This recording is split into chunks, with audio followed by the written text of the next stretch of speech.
Namaste, my name is Sameer Vyas and I am a teacher from the Yoga Institute.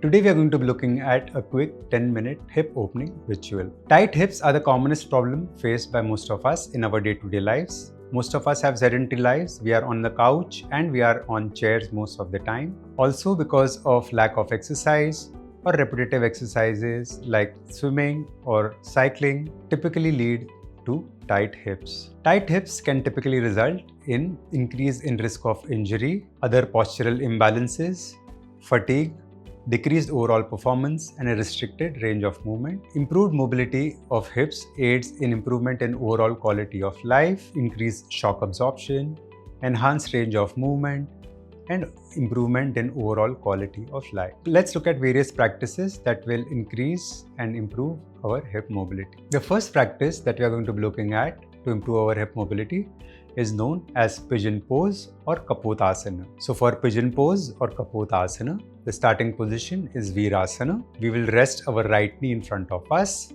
The right leg is almost perpendicular to the upper border of the mat. The right heel is in contact with our left hip. The left leg goes straight behind. Both our hands lie comfortably beside our hips and we push our chest out.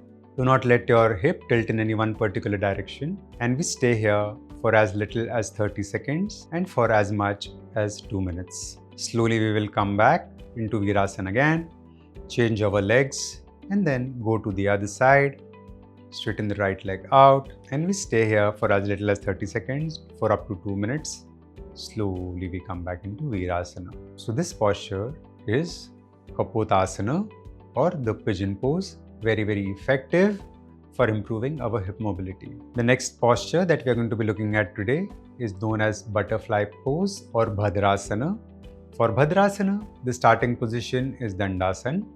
Both the legs are straight out. From here, flex both your knees, get both your feet together, soles touching each other, and get your heels as close to your groin as possible.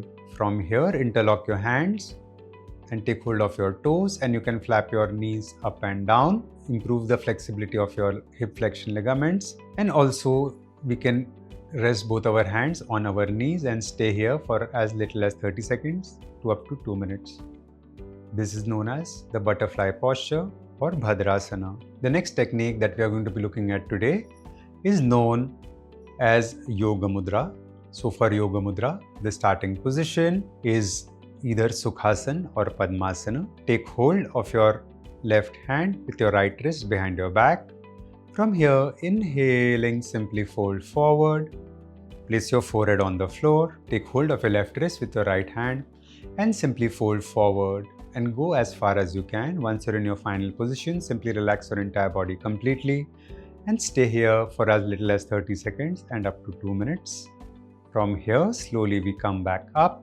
Take a slight twist to the right, get your forehead to the right knee, and then we stay here for as little as 30 seconds or up to 2 minutes. Slowly we come back up, take a slight twist to the left, and exhaling we start moving to our left knee.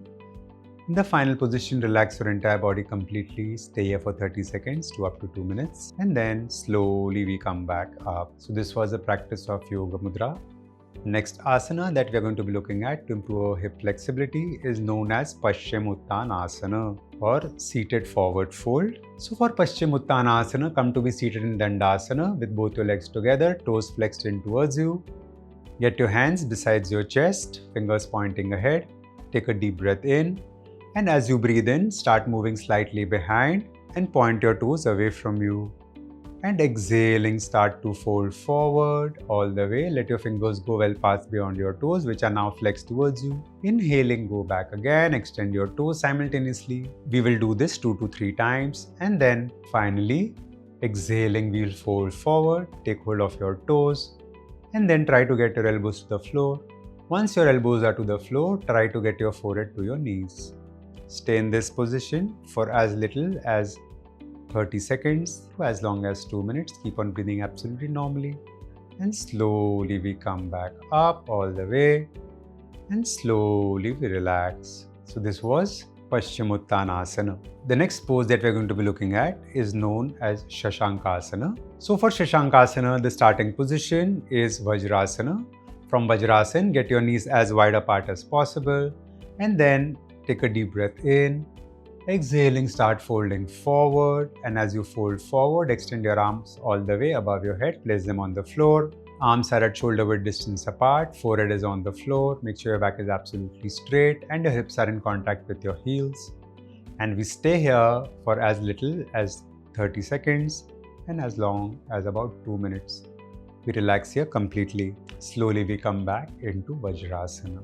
The last posture that we're going to be seeing today in this series is known as Balasana. So for Balasana, be seated in Vajrasana and then exhaling, simply fold forward, try placing your forehead to the floor. And once you have your forehead to the floor, relax and let your palms be besides your legs facing up towards the ceiling. Forehead rests on the floor. We stay here for as little as 30 seconds and then slowly we start coming back up and come back into Vajrasana and relax in Vajrasana. So these were all the postures which are very, very useful in improving and enhancing hip flexibility and hip mobility. The important thing to remember while practicing these postures is that these are done with a sense of ease and relaxation in a very, very mindful manner, in a non-mechanistic way, and with the attitude of letting go of all the stresses, struggles, anxiety and tensions that we have accumulated in our body throughout the day, and simply letting them go as we settle down and establish ourselves in the final position of each and every asana. So these were various asanas that can be very useful in increasing and enhancing our day-to-day hip mobility. I hope you find all these asanas useful to improve your hip mobility and flexibility. Namaste. Have a wonderful day ahead.